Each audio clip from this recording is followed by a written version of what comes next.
fight tonight.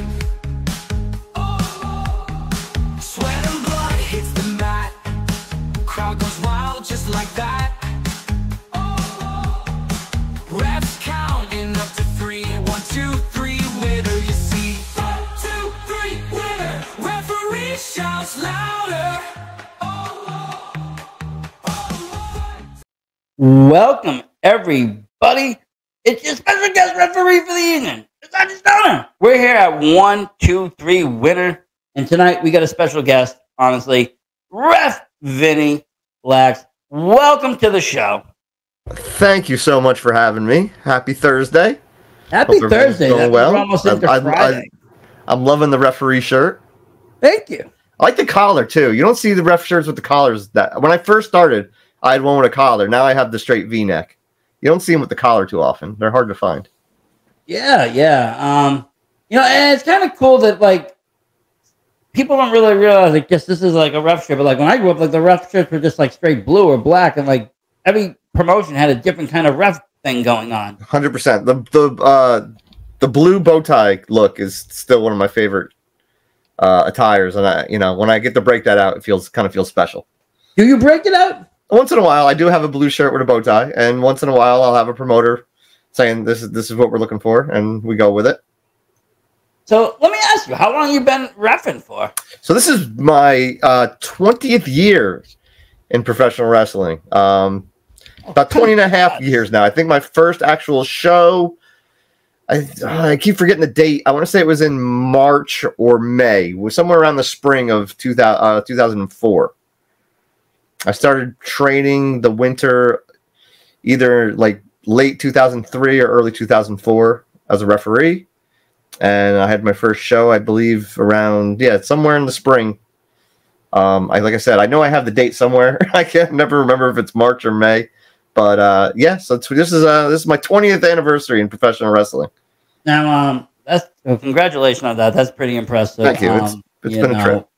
I'm sure it has. 20 years is no small feat in anything, and especially in the wild world of wrestling. There's so much that must have taken place. Because you got decades of differences going on. Like things have changed. The industry in 2004 is not the industry today. It is a much different industry when I broke into wrestling than it is today. That is 100% true.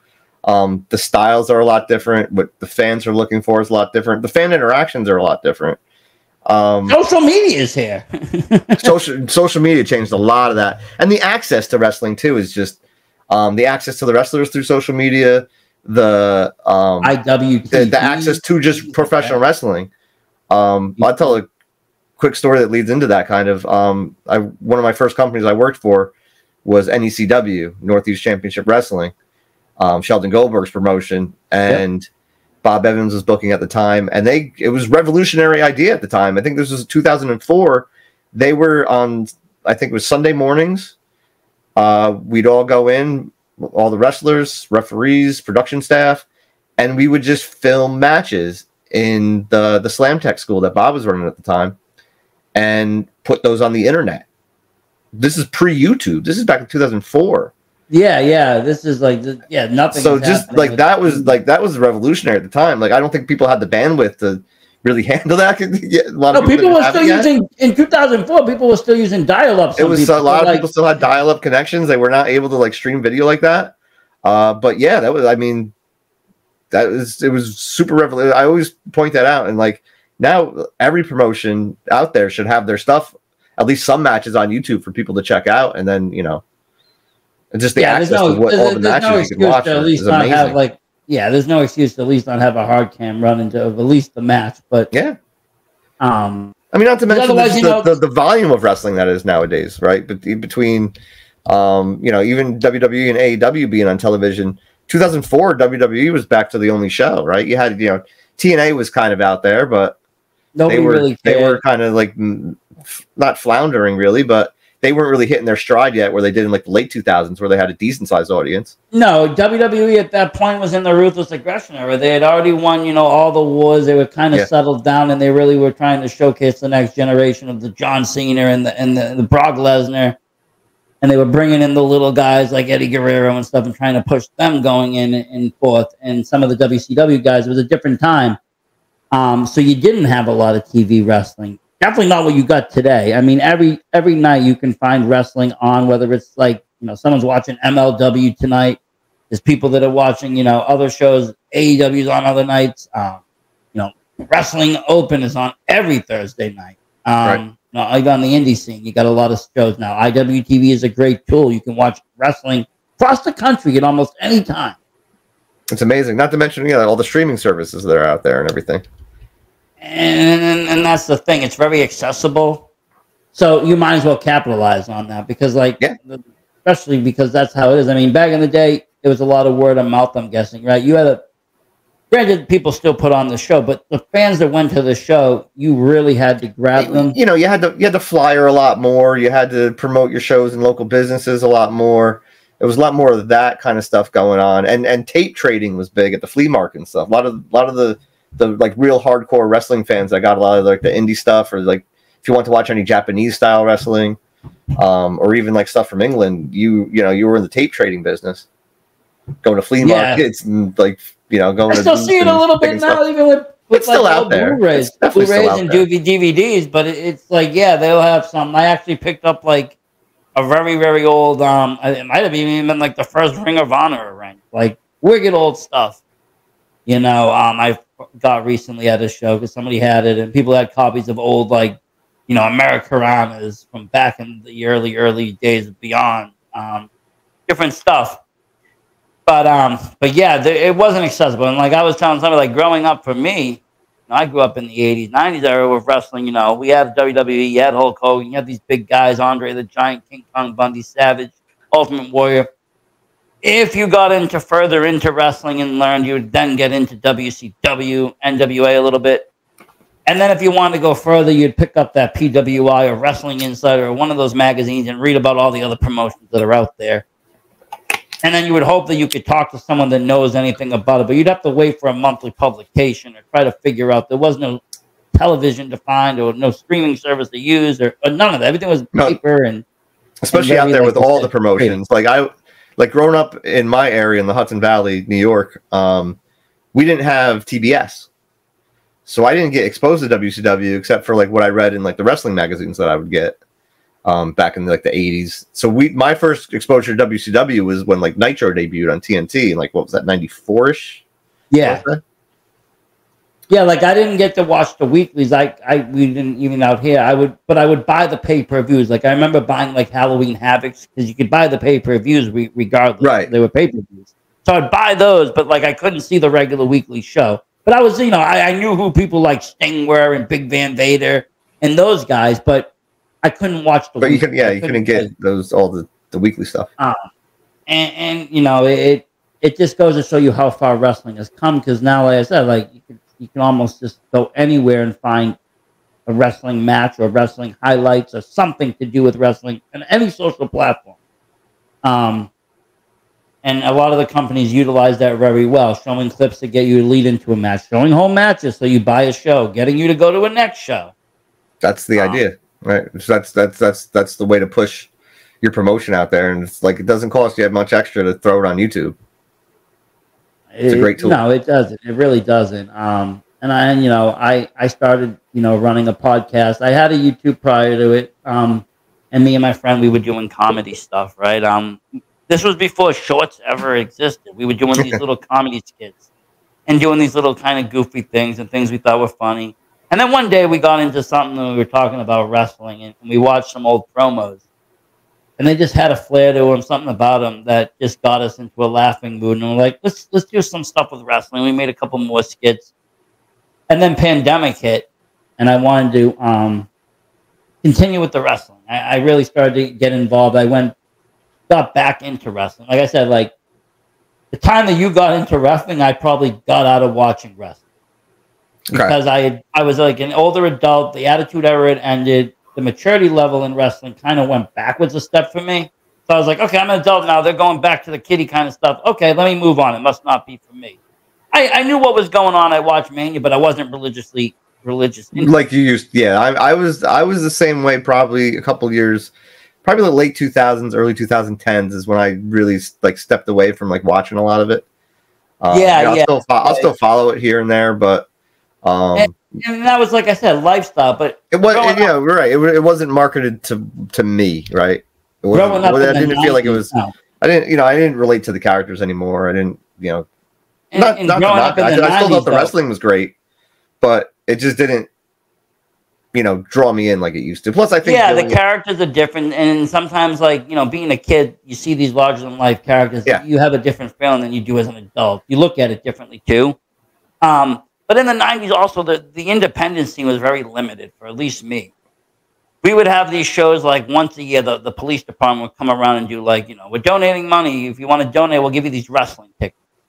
And you would go to this show. I remember I saw this, like, I think I can remember one girl on the card. I think it was like Cookie Crumble. Okay. And then, they would bring in guys, but nobody had character or anything. The only reason you really want to go is to see the one-ups. They brought in Honky Tonk Man. They brought in Warlord. They brought in guys from WWE. So when I, got back into, like I said, I wanted to look into wrestling with my friend. I said, let me start going to some local shows. Let me see if there's anything out there. And I checked one out. And I walked in, and I was dumbfounded, amazed, because it was not the indie show I walked into. Everybody had a character or role. There was no one-up. We didn't need a one-up. The roster that they had carried the show, 100%. And everybody had a story, and there was a main eventer, and there was this and that. I mean, it was NCW in Dedham. I actually met Bob Evans there that night. He was selling merch. I actually bought some magazines from him. But yeah, it kind of made me look at wrestling again and get back into it again. And that's what I did with the podcast. And I utilized social media. I utilized the Shorts program. It gained following. It gained traction. I didn't think it would. It just happened to be something that it happened. I never thought I'd get to like 80,000 subs. It was kind of ridiculous when me and my friend were watching the numbers. It happened like in 2020 pandemic. And we'd post a video, and we posted a couple of different videos from shows that we went to, especially after the pandemic ended. Wrestling came back. We went to a couple of shows, went to a couple of different shows. So we started posting these shorts. All of a sudden, like one of them, Ace Romero, 10 million views. Becker, 10 million views. These people are getting views, and it's bringing in like 30,000 subs here and there and everywhere. And I'm just like, we're looking at the numbers at each other, just like shaking our head, like, what are we doing right here? Well, there was a time there where, like, coming out of the pandemic, like, people were craving live wrestling again. Yes. Like, every show you went to was just like so much more electric than it had been before the pandemic, because people were just starving for live professional wrestling, and they missed it. And it was a really cool time to come back, and if you have, like, there's nothing like being in the ring and like feeling that energy, even as a referee. Like, I can't imagine what it's like for some of the wrestlers, but even as a referee, that energy just comes in off the crowd, and you feel it, and it hypes you up. Yeah, because I mean, obviously you're in the ring with the match, so regardless if you're I always call the ref like the third man in, but he's kind of the silent third man, right? Because you kind of know when to step back and let them, do the thing, but you also know when you have to kind of use your role if you're part of the story or whatever's going on. Well, it's a big part of the art form as a referee, is to like know when to be seen and know when to not be seen. Yeah.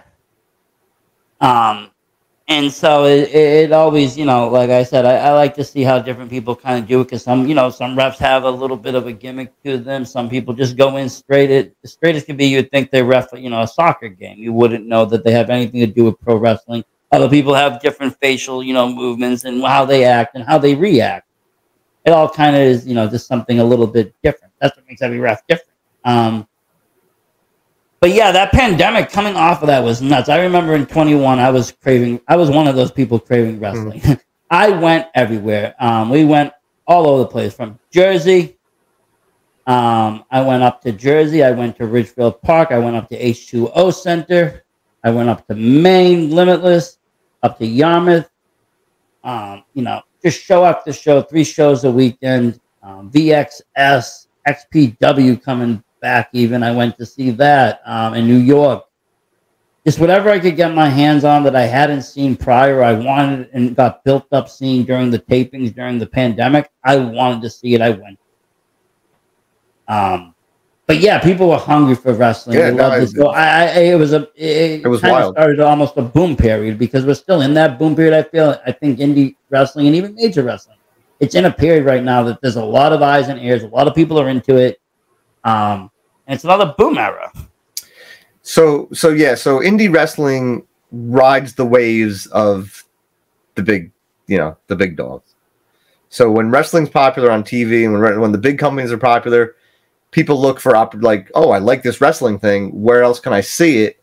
And then they're like, oh, well, I'm not gonna. Maybe I can't spend a $70 ticket to go see Raw at the Raw taping, but this local indies running shows for $20-$25. I can bring my whole family for the price of 2 tickets that I go to a big show.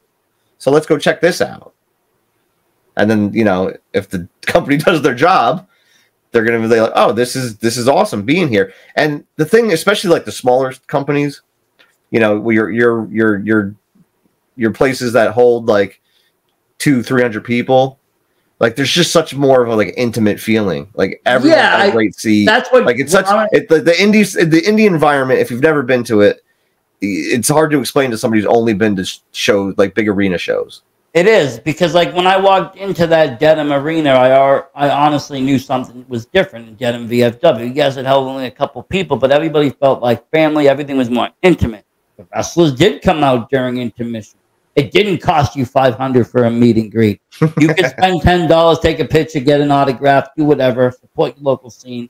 I'm big into supporting indie wrestling, but it doesn't cost you an arm and a leg. The tickets don't cost you an arm and a leg. You can bring the wife and kids without spending, 3 paychecks. And that's just because, wrestling has gotten very expensive on the mainstream. WWE, when I went as a kid, I could go to house shows for cheap. I went to Survivor Series in '94 for cheap. Even at the height of the Attitude, I saw some shows that they used to do in Worcester, here and there, Raws. It was expensive, but it wasn't where it is now, where it's like a lot of money and you really don't get a lot. You can't get close. I'm kind of spoiled with the indie scene where you can get close. Talk to guys, talk to the champion. The champ comes out. You don't get that in WWE and AEW unless you spend a really lot of money, and it has to be a planned meet and greet. Right. The intimacy isn't really there, and the indie atmosphere is totally different. Almost everybody that's there wants to be there. People aren't there to kind of criticize. You do get an occasional fan that might be disgruntled, but for the most part, everybody's there to support the promotion. And even the fans start their own little bit of like community, as you got companies that run the same building or the same area, once a month, and like the fans become friends. And I'm sure it's happened to you, where like the fans have their own little community now, and like it's a really neat thing. If like I said, if anyone out there's listening has never been to like an indie show, like you have to experience it to understand it. Yeah, you really do, because there really isn't anything honestly like it. It's not your TV wrestling. TV wrestling is okay, but wrestling is subjective. You can kind of take what you want or different aspects. For me, I'm kind of over the whole hyper video, or the almost commercial level of what pro wrestling has become on TV. I like kind of the grittiness of what the indie wrestling still brings. It's got less storyline, but the storylines are told through fights.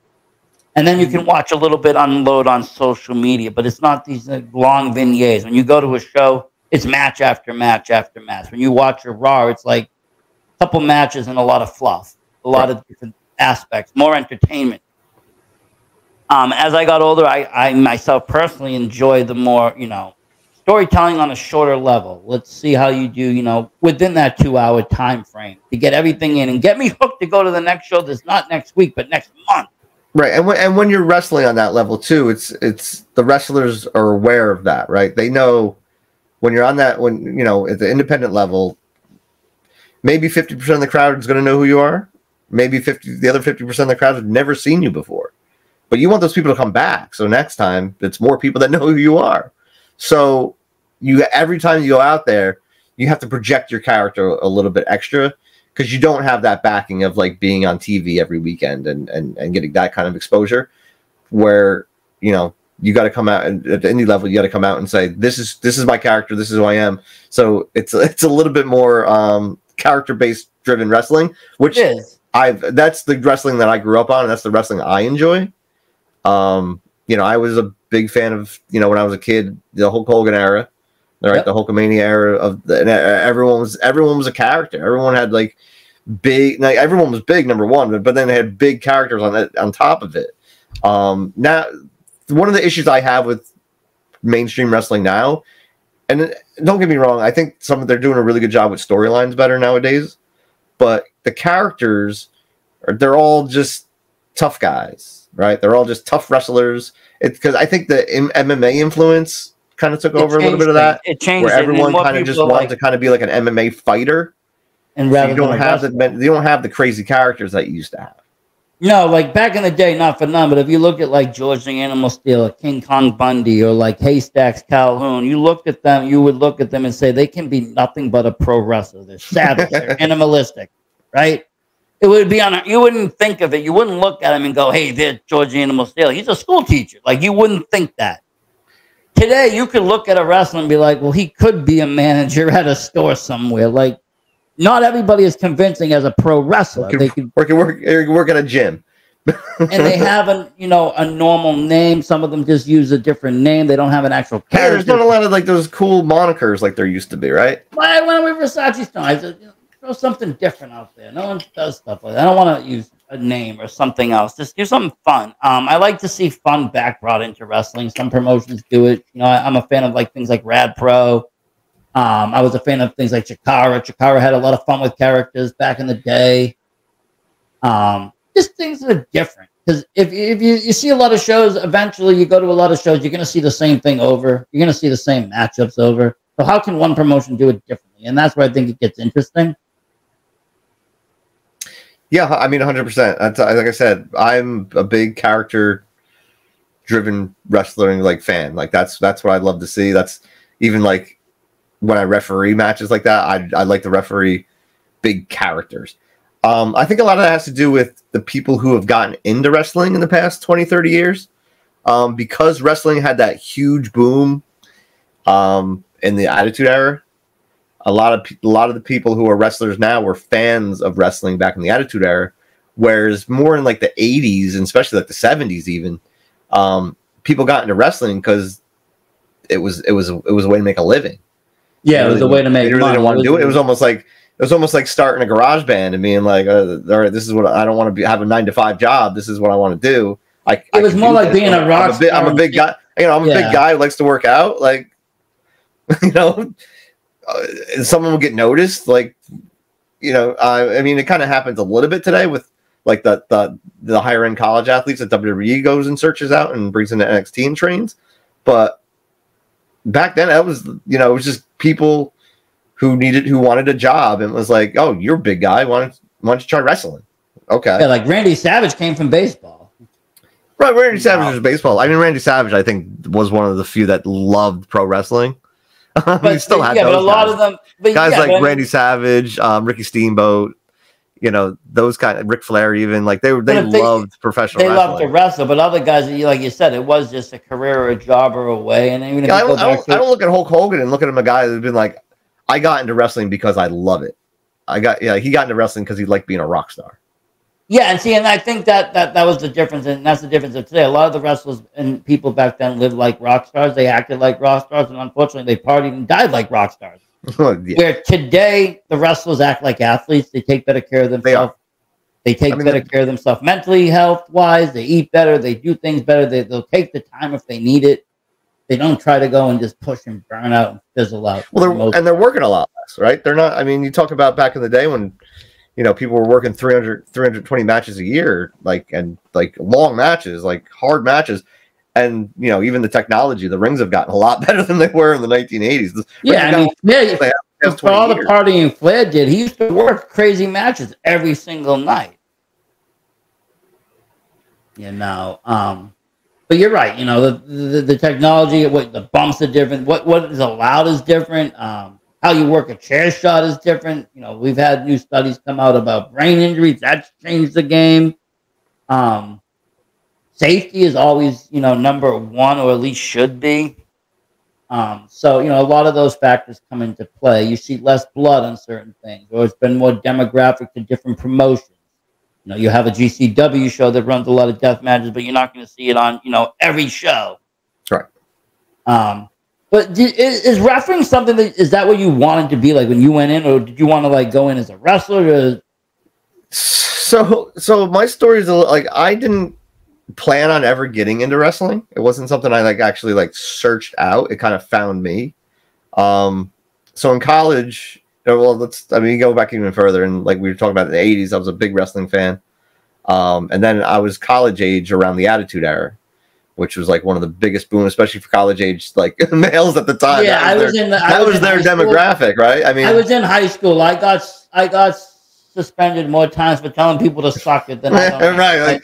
Like there's a reason Spike TV created their whole image around wrestling at the time, right? It was very male centric, especially young males. Everybody, you had. So anyway, yeah. So I get out of college, and my profession is I'm an athletic trainer. So I work at the high school level. I've worked in the high school level my entire career. But my first job was at a high school where the football coach was a professional wrestler. A guy by the name of Jeff Leibold, who went by JL Storm. He had some enhancement talent matches in WWF back in the day, but he was running a promotion up in Vermont called Tri-State Wrestling. So he knew I was a big wrestling fan, so he'd always talk to me about wrestling, and he goes, "Oh, do you want to come up to a show with me sometime?" And I was like, "That'd be cool." I was like, "Hey, do you think I could referee?" And it took a lot for me to actually ask him that, because I was kind of nervous about, if he'd be like, "What the hell? No, like you don't know how to referee. You don't know anything. Like, get out of here." But he said, "No." He said, "You know what? You want to referee?" He thought I could use another referee. So at the time, Tony DeVito from the Baldies ECW, he was running a school down in Newburgh. So Jeff said very nicely, "I'll take you down to the ring. We'll train you. You can learn how to bump, hit the ropes, wrestle a little bit, learn how to referee, because he's got a good group of students down there." And yeah, the rest is history. I started with Tri-State Wrestling. I never really thought I'd do anything more than that, but a friend of mine who I went to college with, Osiris, you might recognize. Oh yeah, I know. He does a lot of stuff out in East Massachusetts. I went to college with him, Sacred Heart. I'm a good friend with Doc Ozone myself personally, so he's a cool dude. I like Osiris and Doc Ozone and all those guys. But Osiris has been in the game a long time, so yes, and so that's the thing. He would start and got into wrestling around that time too, like at the higher levels.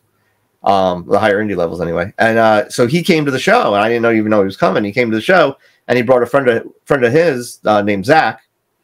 And Zach, came up to me. He was a referee and said, "Hey," he's like, "how long you been working?"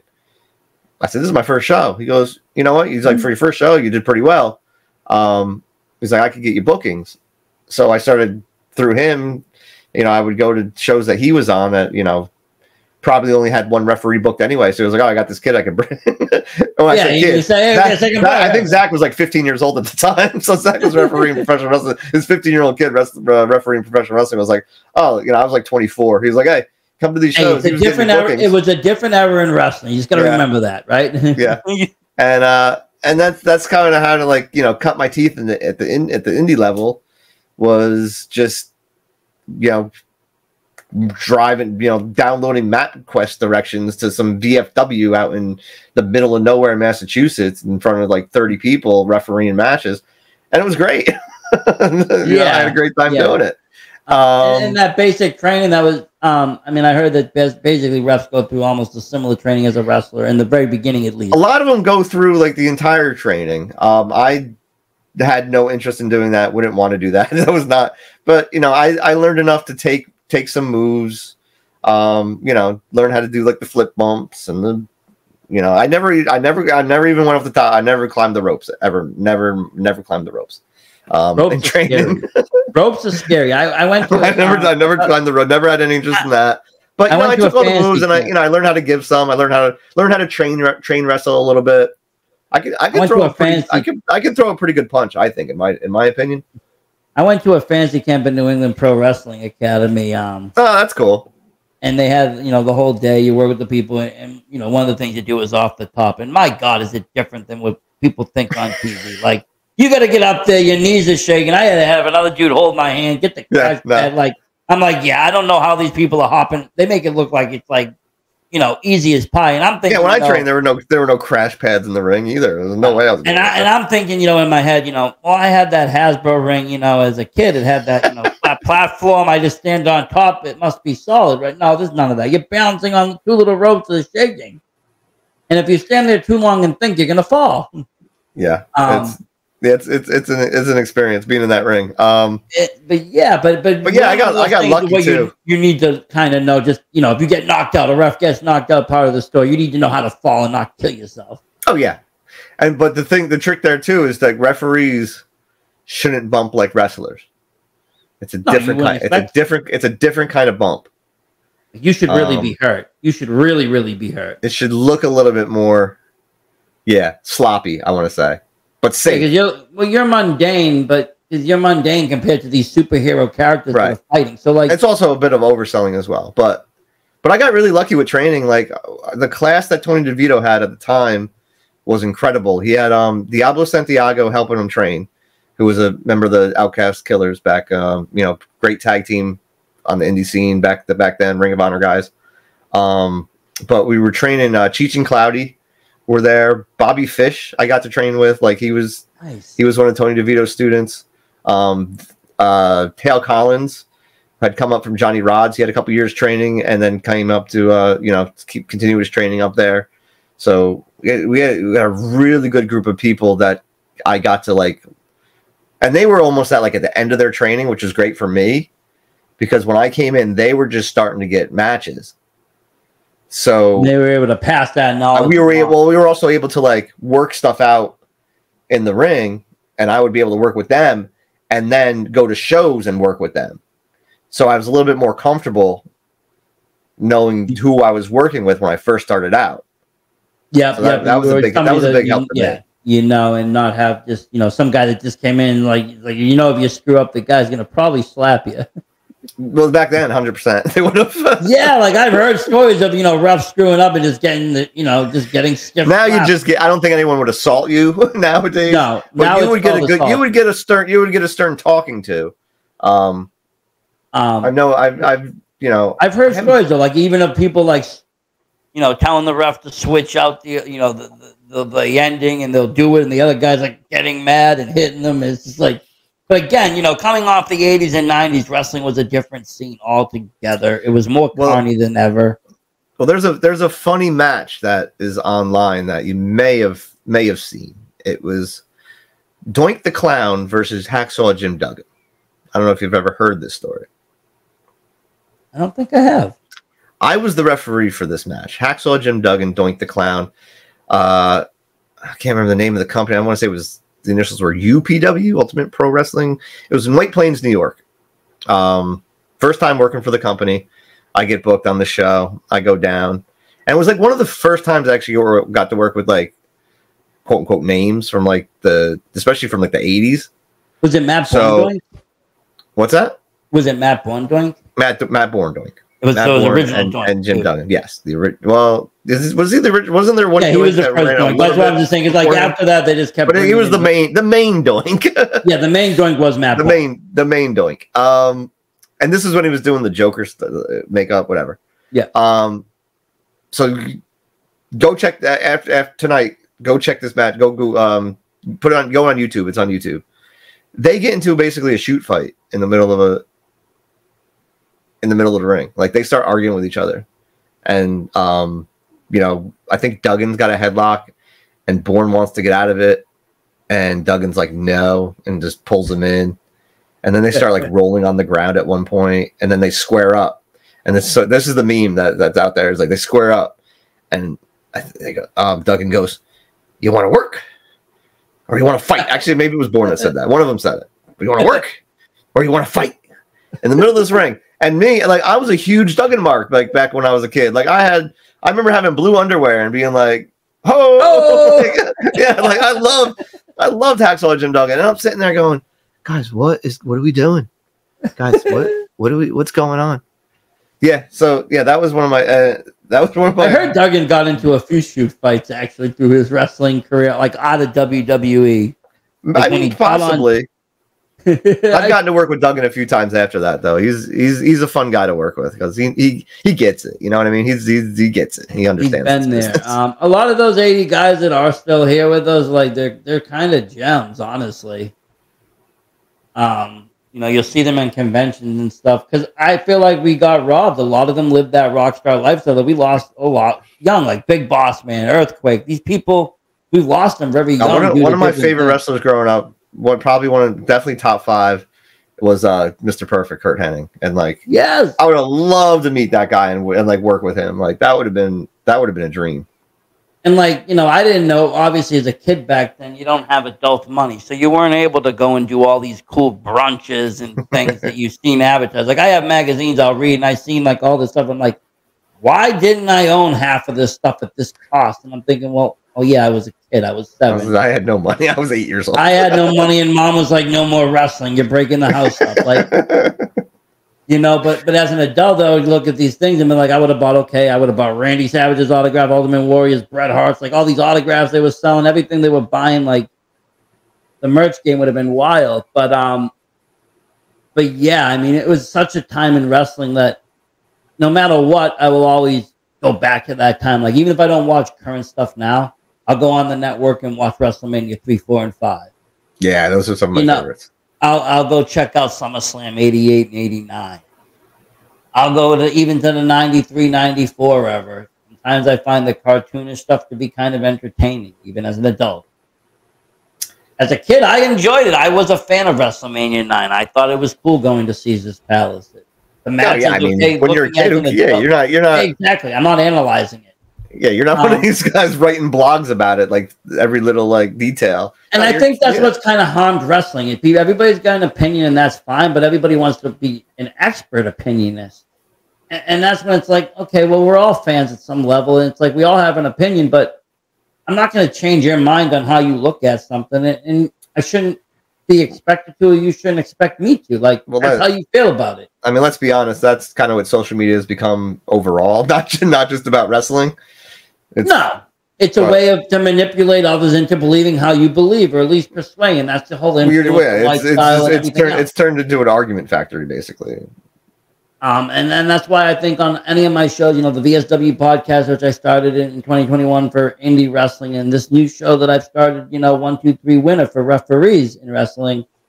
I don't talk a lot about WWE. I don't talk a lot about AEW on the current level because it draws controversy, crazy controversy. I get called names. I get sworn at. People threaten my family over stupid comments. Over saying did like or didn't like a match. Yeah. So I'm like, forget it. It's not even worth me talking about that stuff. I'll just stay where I know that I can just, hey, that was a cool match. Or, hey, I can boo this guy and other people can like him. And guess what? We can go, you know, and talk later. We're friends. Yeah, we need more positivity out there. I feel like the indie scene has it, most of it. Sometimes on the larger level, you know, it becomes, and people also get invested. It's like people will defend a company or defend something like they have personal stake in, like they're losing money over it. And it's like the company that you're trying to fight for, whatever you're trying to do, they don't care about you. You're not making money off of this. No, they are. They're making money off of you. They are, no matter what. We're all at a point, you know, to the big dogs, just money mark, getting picked. You know, that's any industry. If you're, you know, an indie actor, Hollywood's not looking at you like a top star. They're looking at, well, here, who can I take here and there and use them for me? And granted, like you said, wrestlers, they used to come a lot from a heavy sports background. Or football players, pro football, college football, you know, things like that. Nowadays, you know, and I think also the shows, you know, like AEW Dark, they got a lot of the indie guys that come locally to get on these shows and get their name out there. So I feel like a lot of the companies now pull some from the indie side. They rebrand them, they repackage them, of course. You got people out there like Carmelo Hayes, and you got people out there, you know, like, you know, I saw Christian Casanova in, you know, Chaotic Halls. But now I remember. You probably remember Christian Casanova when he still did that like Michael Jackson-esque gimmick that when he first started out, like old school Christian Casanova. Yeah, and there's someone that's grown. I remember, Anthony Green is a referee in NCW, and he's been to WWE and half a knower, Japanese championship. Yeah, I first met Anthony at CTWE as a referee, probably 12 years ago or so. Yeah. So that's the other thing in indie wrestling. You get to see people's arches. You get to see them start at a level and get to where they want to go, as high as they want to go. Because there is people going to that next level that you might see in a VFW hall today. Next week, get signed over there. I mean, it's especially cool for me as a referee when I get to like know those people that go and like go on to like big things, and it's cool to see. Even if I'm not like really close with them, like I know that like we've shared a locker room, and like I know that person, and like we talked, and like it's pretty that, and like especially people that I've worked with for like a long time, and like get to see them get to like a high level, like a guy like I'm blanking on his name, Ivar Warbeard. Yes, like he was in New England forever and just working hard and finally got a shot, and like I'm happy for a guy like that. I'm not saying him and I are best friends, but like but like I've known him for a long time, and like we've seen each other at lots of different shows all for the past couple 2 decades or whatever. So like to see him like get to that level and like really like do a great job with that and with his character and like go through that transformation. And I mean, I'm even proud of people like to Ivar, and like I'm happy for guys like that. Guys like Christian Casanova, like started, I remember, like I said, him when he first started, and he's doing amazing things right now. And then I mean, we're kind of blessed in this area. I mean, we were blessed with people like MJF coming out of Creative Pro, doing wonders up in Limitless Maine, and then going to AEW to do crazy things. We got to have that experience out here. We've had, New England's always been a place. We've had people like Sasha Banks out here. We've had people like Kofi Kingston out here. You're talking Bob Evans. He was on, he was in Ring of Honor. Oh yeah, no, he's a bigger deal in Ring of Honor. Like yeah. I mean, there's a lot of good wrestling schools in the area, especially Kowalski's old school. What's it called now? New England Pro Wrestling Academy. New England Pro Wrestling Academy. One? Yeah, I believe that's where most of the lineage goes. But I mean, like, you still got Bell Time running. Bo Douglas teaches pretty good. Get Showcase Wrestling. Blackheart teaches that kind of Kowalski style out that way. You go to Maine, you got Limitless Wrestling Dojo. Beyond just opened up a school. NRG has a school. There's a bunch of schools that with reputable, wrestling people that know the indie scene. But like, yeah, right now I think in New England Pro Wrestling Academy, I think their head trainers are AG and Dijak are like doing the training out there. And Dijak's another one. He came from this area. Yeah, I got to see Dijak a couple weeks ago. First I saw him at NEW. He did an autograph in a match with NEW, and then a couple weeks ago I got to see him again at MLW. What is MLW debut? Nice. I was actually in the ring for that. So is that who main? Is that what? So what else I was going to ask? You talked about the indie scene, but now you're talking MLW. Where do you mainly work these days? So, Northeast Wrestling's kind of like my home promotion. I've been working with them since 2014. They're, I don't want to say on a hiatus right now, but just kind of I think taking like a small break. They're a good company, I have to say. I've never been out. It's a great company to work for. They run amazing meet and greets that are affordable, and we like make sure you get time with the wrestlers, but also make sure that everyone gets a chance to meet who they want. Yeah. So I never gone out there. It's one of the best companies I've ever worked for. But during the pandemic, the overall product. Yeah. And then I've a company called Extreme Pro Wrestling. Out of Pittsfield, Massachusetts. They run, I think 6 shows a year or so. I've been working with them since last year. Pioneer Valley Professional Wrestling, Hammer Tunis's promotion. I'm with them a lot, and the MLW thing. I was a fill-in, basically down in the city. Oh, nice. That was kind of like a one-off deal. I might, if they need me, they know me. I'm around. But Awesome. you know, I'm not a full time with them. But that was a really good experience for me, because that was probably the biggest company I've worked for in terms of production. The production backstage was very impressive in the way they ran their shows, and it was very. You must have ran into BRG over there. Oh yeah, I run into BRG actually wrestles for Pioneer Valley Professional Wrestling as well. Yeah. No, but I'm saying he did NEW. He did NEW as well. Yeah, I've known BRG for quite a long time now. I mean, he's another one on that arc on the way up. Yeah, I was going to say, he's got such a good presence about him. Like he understands wrestling. He gets the psychology of wrestling very well, and he's very quick. He's very witty. He's very good on the mic. He's very good at he knows his character, and he knows how to get the fans to relate to react to his character. Yeah, I was gonna say, I haven't gone out to NEW, but during the pandemic, I bought a bunch of their DVDs to watch because they have killer matches with really good people that come in. I've gotten to work some amazing. I mean, I worked with Cody Rhodes probably at least a half a dozen times. Yeah, and I was gonna say, I bought a poster from them. It was signed by Cody Rhodes, Young Bucks, almost maybe 100 superstars. It was only $50 they were charging for that, but it was all known names. You know what I'm saying? First of all, just the Young Bucks alone, and they were just doing that during the pandemic. Let me get that, and I bought 5 or 6 of their DVDs and different dates and stuff. Yeah, one of my first big matches for Northeast Wrestling was the main event of Wrestling Under the Stars 3, I believe, and that was the Young Bucks versus the Hardy Boys. Nice. That's pretty cool.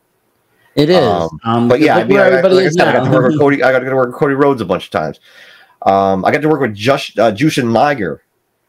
I got to work with Jerry Lawler a bunch of times. I got to work, Terry Funk on the outside of the ring, Mick Foley on the outside of the ring, Jimmy Hart on the outside of the ring, matches like that.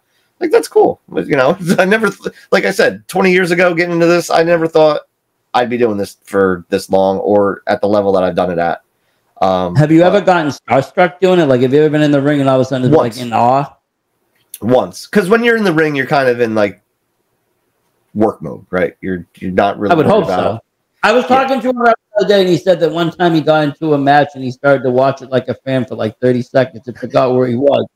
And I was like, "Oh boy, I could see myself doing I'd be this match is getting really good." I like this story because I refereed Demolition down in Newburgh, New York, at the Ice Time Sports Complex, whatever it's called, the hockey rink there.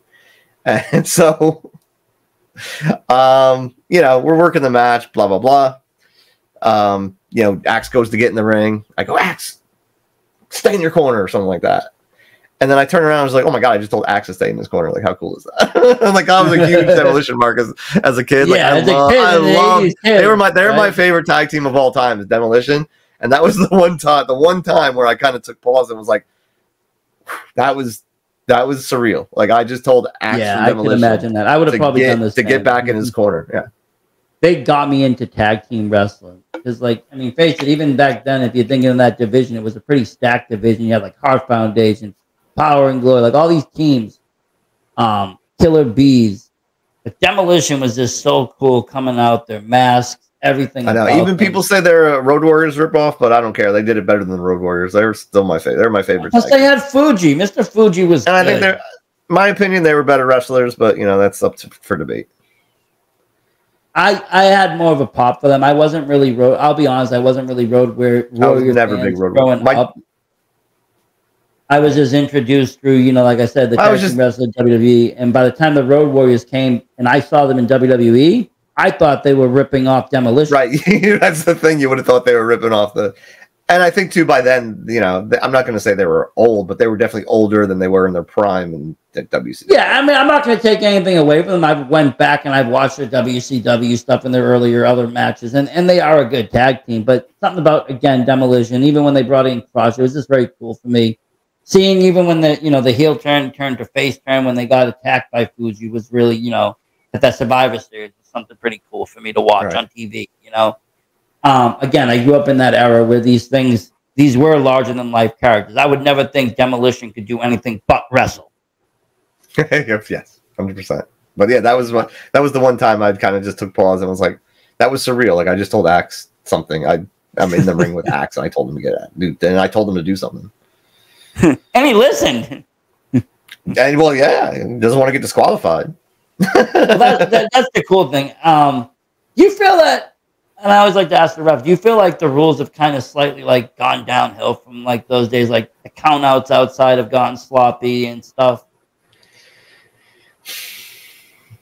Okay, this is going to be a weird answer because the answer is yes. But I'm going to put an asterisk on that and say yes, but it's a good thing. when I do matches and the guys are outside or the wrestlers are outside for a long time and I'm doing my count and it's very slow. Because I'll usually know if they're going to be out there for a long time, right? So I don't want to rush my count, and I want to give them time to do what they want to do. It's their match. I'm there to help, and I'll give my input sometimes on things, and or I'll help them communicate things. But it's when I look at it as it's their match, right? They're the ones putting it on, and if you have an agent, like it's the agent helps you create this match. And the wrestler's job is to go and make that match. And my job is to kind of keep everything together and make sure people are safe. Yeah. And make sure we can communicate everybody with each other.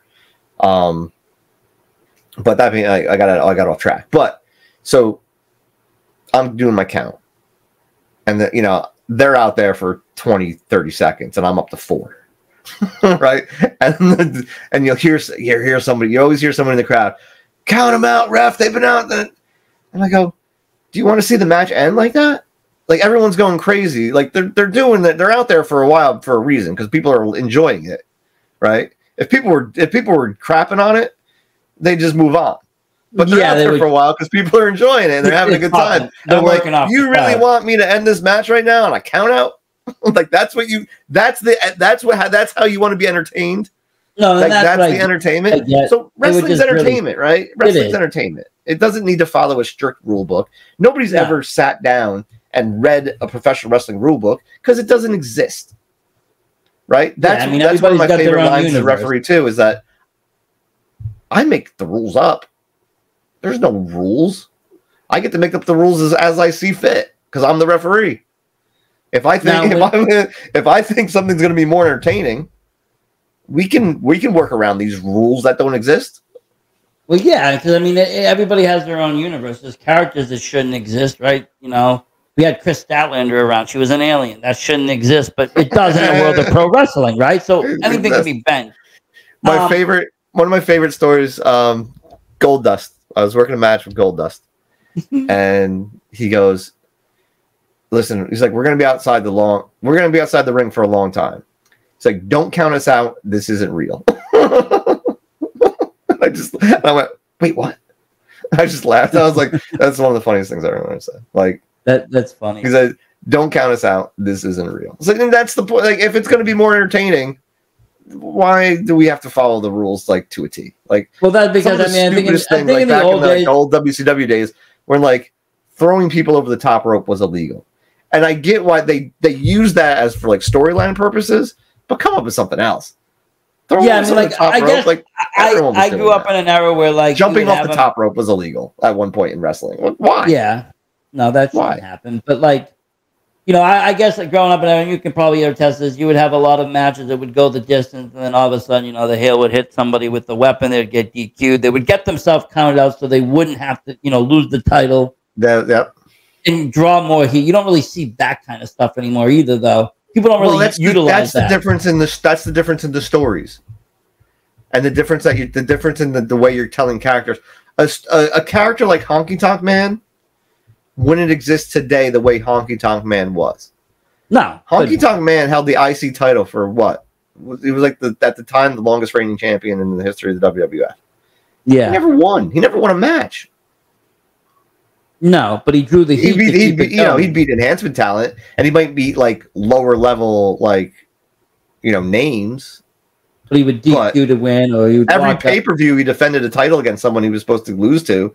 He'd get DQ'd, or he'd walk out and get counted out, or like the manager would interfere and get DQ'd. Like he never won, and that was the thing. Like heels back then never won cleanly, and if you were the champion in the heel, like you had to find ways to win or be a coward and just not defend your title properly. So that wouldn't happen today because it does. People are too obvious to that. You don't want to book. You don't want to book cowards, right? You know that kind of wrestling doesn't get no. But in WWE, when somebody doesn't defend a title, like Logan Paul didn't defend his title for a long time, people already started complaining on that. It's because he's a celebrity champion, and don't get me wrong, he's for what that man is like, the experience that he's had, and the things that he's done is like, I don't know how you become that good of a wrestler without ever doing it. Like, yeah.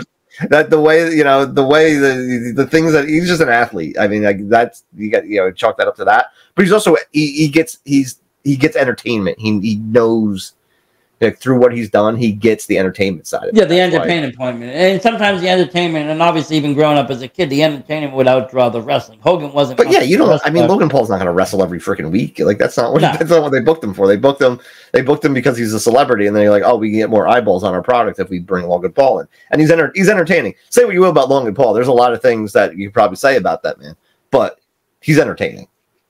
Yeah, no, I mean, but just I think in just the fact that he is entertaining. He's a good wrestler. I was just kind of surprised they left the title on him that long as being a celebrity champion. Normally the celebrities come in, work a little bit, get out. Like Bad Bunny came in, worked a couple months, did a storyline, got out. Logan Paul kind of hang around. He did have matches though. He did defend the title. Right. But then when it came time to like fight Cody Rhodes, like he didn't defend the title, which was kind of weird. And I figured he would at least defend the title. Kind of lost kind of dirty or something. I don't know. But again, like you said, it's a celebrity wrestler. They're not going to wrestle every night. That's not what they're there. They're there to promote your big shows. They're not there to do that. But you're only going to have those kind of wrestlers for a certain amount of dates, and you don't want to waste those dates. Yeah. And then that's the other thing. You also, the celebrities themselves don't want to get injured. That risks their injury working every night. Or working more than once a week. Now let me ask you: when you were like training, or do you do this regularly? I was, so I talked to some refs. They all do it different. You count? Do you count right to three no matter what every time you go down? I am prepared to count to three every time I go. That's my answer. Okay. I'm prepared to count to three every time, just in case, because I learned my lesson. Let's just say that I learned my lesson once, and then that's the lesson I needed to learn, and now I'm prepared to count to three every time. I really don't like, and this has only happened to me a few times. I really don't like when wrestlers go, I'm not going to tell you the finish, you just count. Because part of my job is to create suspense as a referee. When there's a pinfall, that's the time that everyone's eyes are on me. And if I'm trying to count this legitimately, it's not going to look as entertaining as it would if I know what's going on. Yeah, and obviously if it's a kick out, you're going to go 1, 2, let him kick out. If it's a 3 count, you might go the full length, lift your arm all the way up, get a full 3, so all eyes are on that 3. It's more how I don't count to 3.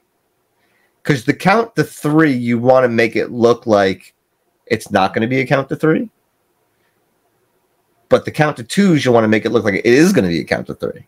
That makes, especially for not all the time, but for the most part. Again, like you don't want something to happen like at that Money in the Bank. I felt like they made us all look stupid as fans when they counted and it wasn't supposed to happen, and you could tell it wasn't supposed to happen, and they didn't even acknowledge it happening. And it's just like, let's keep going. It's like, well, no. Normally, like everybody I've talked to, they're like, they'll just go whatever which way. If it wasn't supposed to be a 3 count, they have to go with the winner of the match of who won. I have done that before where I didn't think the person kicked out. And they kicked out late, and I counted to 3, and I said sorry. Not often. No, but it happens, and you got to kind of just roll with the story. There were a few times where I've done that. Have you ever had a like Montreal? And the wrestlers aren't happy about it either. No, Have you ever But had a Montreal screw job? Anybody that like the promoter would tell you like, hey, make sure this no, guy don't win? no, that'd be fun. I'll tell you. Have you wanted to I don't know then? if I've told this story. I'll tell you this story because why not? We had Loki come in to CTWE. Yeah. And he was wrestling Frankie Arion. And the promoter wanted Frankie to go over with like a quick roll up or something. Loki didn't want to do that. So I went to Frankie and I said, hey, I was like, we could do the roll up and I'll count quit and we'll get the hell out of here. And he looks at me and goes, dude, he would kick both our asses. And I said, yeah, you're right. So no. No, I don't know what I would. I don't think I've ever been in like a situation where like that option would even other than that one, which I wasn't that serious about it either. I just thought it would have been funny. It'd be a funny thing to do. Then like, because I didn't really know Loki, and then I got to hang out with Loki afterwards, and like Loki is pretty cool outside the ring. I know he has a bad reputation with a lot of people, but like he's a pretty cool dude to hang out with sometimes. You got to remember, like when people are wrestling, when people are wrestling, they're at work, right? So not everybody is at the best mood at work. They're in their work mode. That's a great point. I think that's exactly the way to put it. Yeah. And so when you do get people to be a little lax, it's like, oh, okay, you're human too. You're a cool dude too. You're one of me, like me, But when you're in the locker room, everybody has a persona and they just stick to it. You don't know what they're thinking about. Like I said, they're focused on their match. They're focused on a million things. It's not the best time to start, jibber jabbering with everybody in the locker room. If you're not friendly with them already, because some people are just preparing for their match or trying to get their shit together. 100%. That's a great way to put it. It's like, this is work, and sometimes you're not in your best mood at work. I like that actually. That was a nice way to put it. But yeah, it sounds like you've had a great career. What would you say your most, if you had to pick one? It's probably going to be hard, so maybe pick a bunch. But what would you say your favorite match was? It's impossible for me to Like, it must be. actually 20 years is a long time. Like matches that stick out in my head. I did a match with JT Dunn and John Morrison, I think somewhere in Connecticut. And that I don't know what it was about that match. It's just everything clicked. And it was just a really good, entertaining, fun match. That match sticks out in my head a lot. Flip Gordon and Joey Mercury sticks out in my head because I worked with Joey Mercury twice. And I learned so much about wrestling. And I've already been doing wrestling for 16 years. I mean, obviously I've never done it at the level that like I'm doing it every day, or even every weekend. Like, if I do 2 shows a month, that's good for me. Like I'm happy. Right. So, I learned so much from Joey Mercury in those 2 matches that we've worked together. So that stands out. Rocky Romero and Will Ospreay.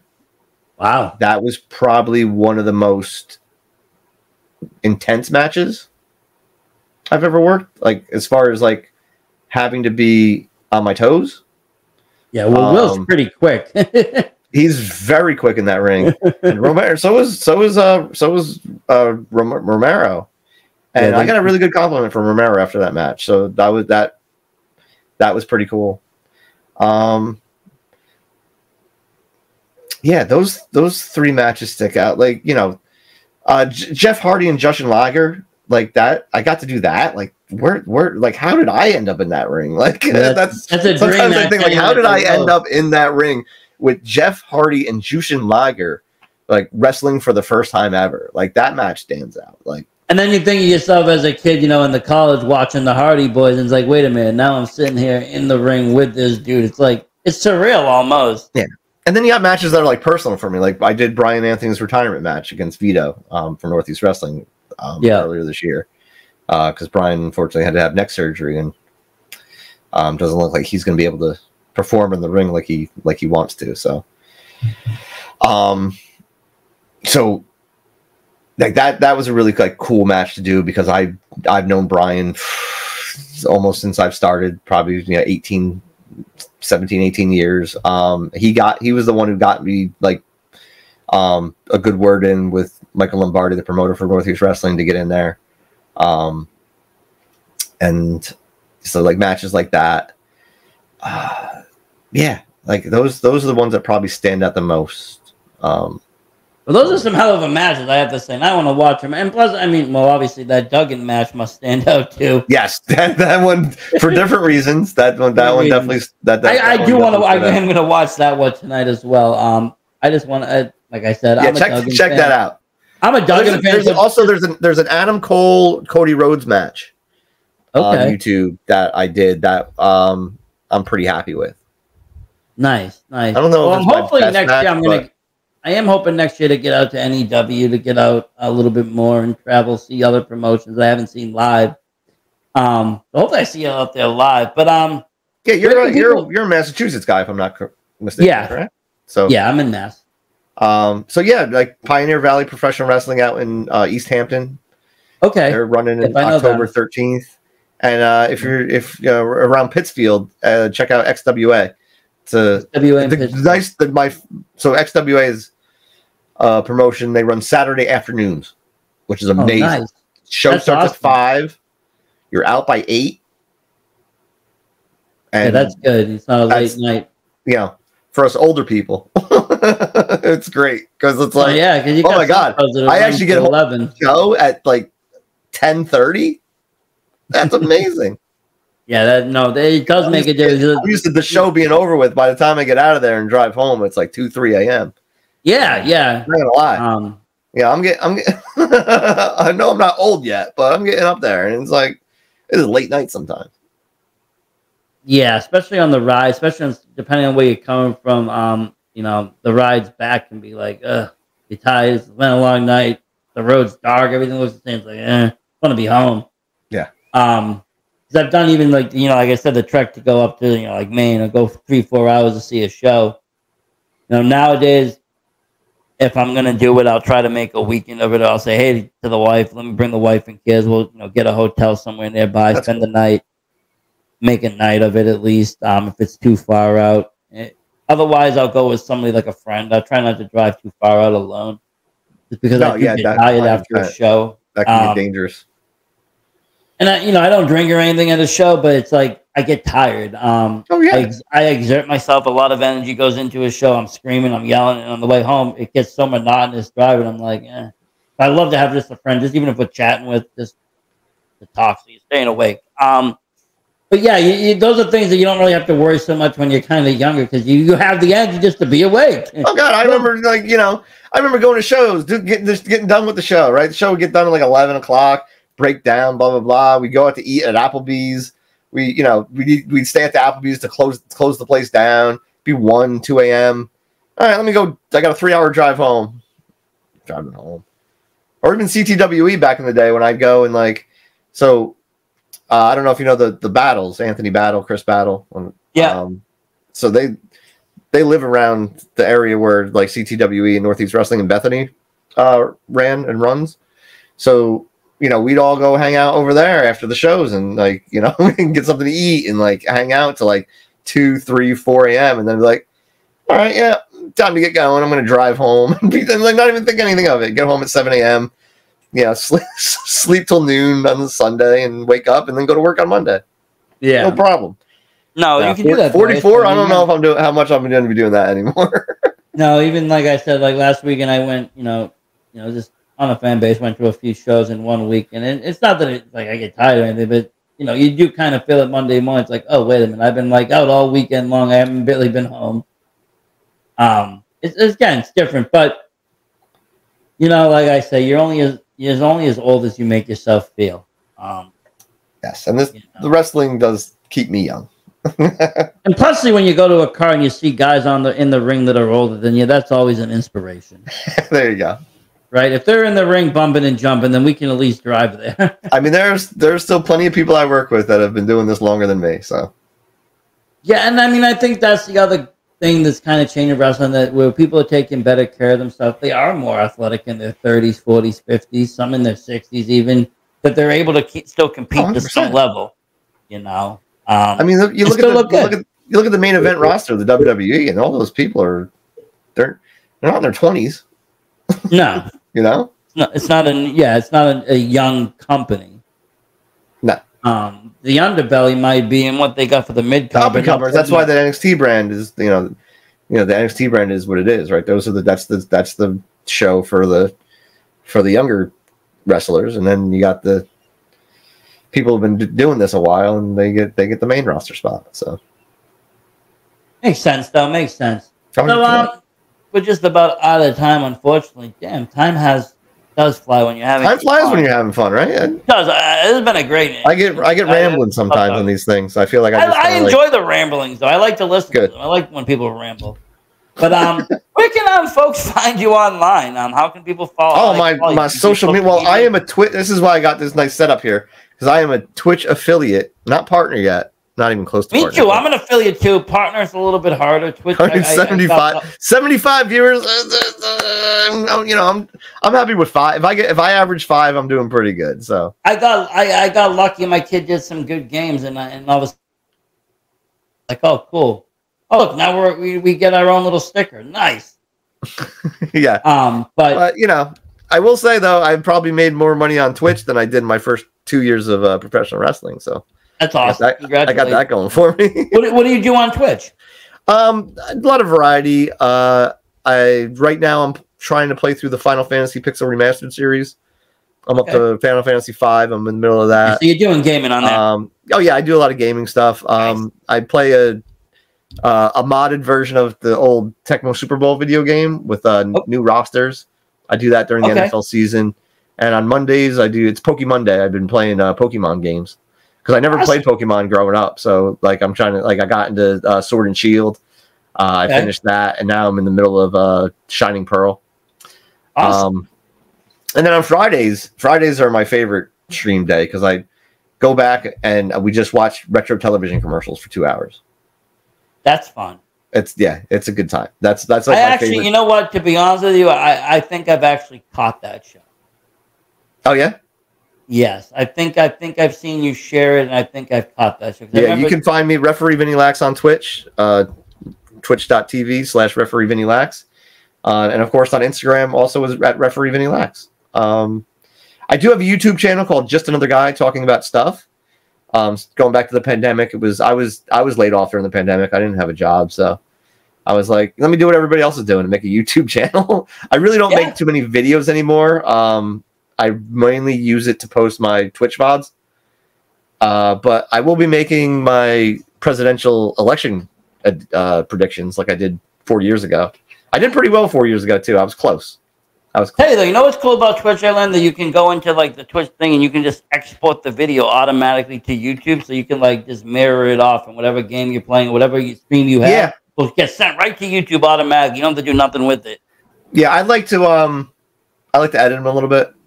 Not much, just throw a title on there and stuff like that. But yeah, put the intro, all that fun stuff. Yeah, if I'm taking a break, I'll try to cut the break out. But yeah, no, good stuff. It is pretty cool. I always like to meet people that are a little bit older that play games though, because sometimes you'll get looked at a certain way of being a certain age. Why are you playing video games? Well, because we grew up playing video games. We're the original gamers. We're gonna continue playing video games. I doubt I will ever stop playing video games. Yeah, I play a lot of Xbox. I got a lot of Xbox games. I do a lot of different this time of year I'll play a lot of different survival and horror games. It's October-ish. Did you see Dead Rising got a remake? Did you ever play Dead Rising? Yes. I love that game. And I don't know if I'm going to get the remake or not. I'm not sure if it's worth it because I got the original downloaded on the PlayStation. But yeah, I was looking at it. It looks pretty good, but I just don't know if I really need the remake because sometimes I wait. Sometimes I wait because at some point all games to see if it drops, or if it goes on. I got the PlayStation Plus gimmick. That's been great. Yeah. I like that PlayStation Plus. It's $130 a month or a year, I think. And I don't have PlayStation right now, so I have a PC. But you got the Game Pass for Xbox, right? I have Xbox. But what I did was I got the Plus, and I was able to play all those games on my computer. That's right, because Microsoft, you can play them right on the computer. That's right. All I had to do was buy, a PlayStation 5 controller, and I'm playing Spider-Man. I'm playing all these games that you can play right on the Game Pass. It was great. That's cool.